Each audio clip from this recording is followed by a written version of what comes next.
ये ये गलत बात नहीं है। ज्ञान चाहिए तो किताबें पढ़ो भैया, नए नए विचार चाहिए, नए आइडिया चाहिए तो घूमो फिरो, देखोगे तभी तो नया विचार आएगा कुछ। अगर वही चीजें देखते रहोगे तो फिर तो कहानी होगी भैया, बात समझ में आई? तो इसलिए कुछ करो लाइफ में। आओ अब जैसे मैं कल सुबह वाले बैच की बता रहा था, मैं तो आपके बैच में आ गया था पढ़ाने, और मैं सुबह वाले बैच में गया और वहाँ पे हनुमान चालीसा का पाठ कराया, और फिर डीजे सर बोले, जो रीजनिंग वाले सर हैं, कि हम कुछ देर मस्ती करेंगे सर। तो मैंने कहा कि ठीक है आप कर दो, मैं तो आ गया आपके बैच में। और फिर वो सर ने मुझे वीडियोस दिखाई कि मतलब डांस वांस और अच्छा ठीक था। फिर मेरे को लगा कि शाम के बैच में वो सर, वो जीएस वाले सर थे, डीजे सर थे, इंग्लिश वाले सर थे, वो सारे आगे, तो वो बोले कि सर एक बार और हो जाए फंक्शन। तो शाम का बैच था, तो मैंने कहा कि चलो भाई शाम के बैच में सर हमारे बैच में तो रहेगा। सुन तो लो, शाम के बैच में भी फिर ये हो गया कि एक बार हनुमान चालीसा का पाठ हो गया, और फिर भाई 51 बार, एक मिनट सुनो, तो 51 बार या 108 बार ओम नमः शिवाय का। फिर मैंने कहा फिर डीजे सर फिर आगे फॉर्म में कि भैया सर, और जो थोड़े दिल्ली के कॉलेजों में पढ़े हैं तो उनको थोड़ा सा पता रहता है इन सारी चीजों का, मैं तो देखता रहता हूँ। और फिर भाई जो वो गाने वाने बजाती है उस वाले तपस्वी वाले हॉल में उसमें, और वो मुझे तो ये नहीं समझ आया कि इंग्लिश में गाने बज रहे हैं।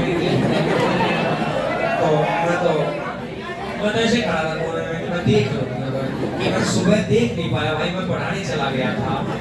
मैं मतलब ऐसे मैं मतलब लगभग बच्चों के चेहरों को ऑब्जर्व करता हूँ, फिर उस टाइम ऑब्जर्वेंस, मतलब जो स्टाइल में यहाँ जो भी सिंगर गा रहा हो उसी स्टाइल में ये,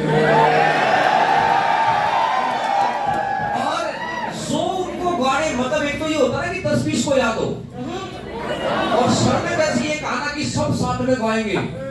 मतलब मुझे तो ये समझ ही नहीं आया गाना कौन सा गा रहे हैं, कि मतलब देखा क्यों होता कि जैसे मेरे जैसा भी भीड़ में हो कि ये गाना चाहिए हम गा रहे हैं कुछ है। मतलब भाई मैंने फिर एक बार माइक पकड़ा, मैंने कहा कि कौन कहता है भाई तुम्हें याद नहीं होता।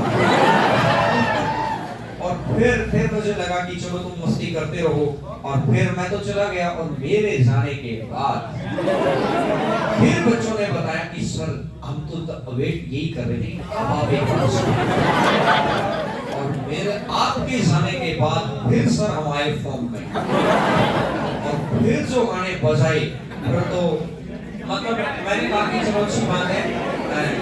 फिर मैंने उनसे पूछा कि अच्छा मेरा चेहरा इतना डरावना है? बोला नहीं सर, बस वो है ना कि मतलब रीजनिंग वाले सर और इनके साथ हम ज्यादा घुल मिल जाते हैं, मतलब आपके साथ घुल मिल नहीं पाते। मैंने कहा बहुत बढ़िया बात है, क्योंकि मैं भी नहीं।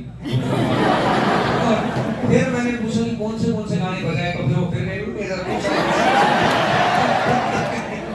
फिर मैंने उनसे पूछा कि भाई वीडियोस तो दिखाओ मेरे को, तुमने मतलब कितना, मैंने मतलब 15-20 मिनट तो आधा घंटा मैं रहा होगा वो सारा, मतलब ओम नमः शिवाय के बाद आधा घंटा तो मैं देखता रहा। तब तक तो नॉर्मल था कि 2-4 लड़कियां स्टेज पे आके डांस कर रही थी, कुछ नहीं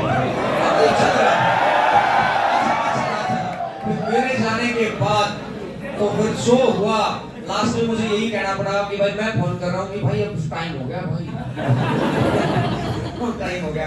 तो मैं आपके पास इसलिए नहीं लेके आया उन सबको कि मुझे पता था कि वो उनको तो जैसे तैसे करके मना लिया, और आज तो मैं मान भी लिया कि भाई आपकी तो इच्छाएं मर चुकी हैं। क्या करते तुम्हारे